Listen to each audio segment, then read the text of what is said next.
Welcome to జేడీస్ explore. వంట రాని వాళ్ళు కూడా ఈజీగా చేసే రెసిపీ ఏమైనా ఉంది అంటే అదే బ్రెడ్ హల్వా. మరి ఈ స్వీట్ రెసిపీ ప్రాసెస్ ఎలా ఉంటుందో చూసేద్దామా? డీటెయిల్డ్గా ఇంగ్రీడియంట్స్ కూడా మెన్షన్ చేస్తాను, చూసేయండి. ఫస్ట్ బ్రెడ్ స్లైసెస్ తీసుకొని ఎడ్జెస్ కట్ చేసుకోవాలి. మీ దగ్గర అవైలబుల్గా ఉన్న డ్రై ఫ్రూట్స్ ఏమన్నా ఉంటే అవి రోస్ట్ చేసుకొని పక్కన పెట్టుకోవాలి.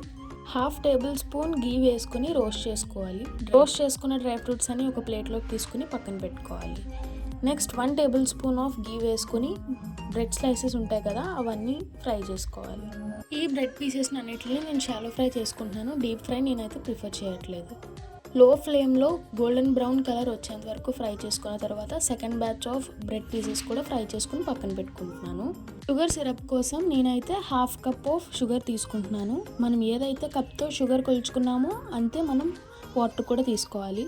ఈ షుగర్ సిరప్లో మనకి పాకం ఏం రానవసరం లేదు. మనం పక్కన పెట్టుకున్న బ్రెడ్ పీసెస్ అన్ని ఇందులోకి యాడ్ చేసుకొని నీట్గా కలుపుకోవాలి. లో టు మీడియం ఫ్లేమ్కి అడ్జస్ట్ చేసుకుంటూ కలుపుకుంటూ ఉండాలి.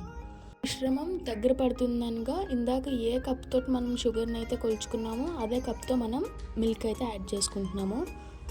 మిల్క్ అనేది బ్రెడ్కి బాగా పట్టి పీల్చుకుంటూ ఉంటుంది.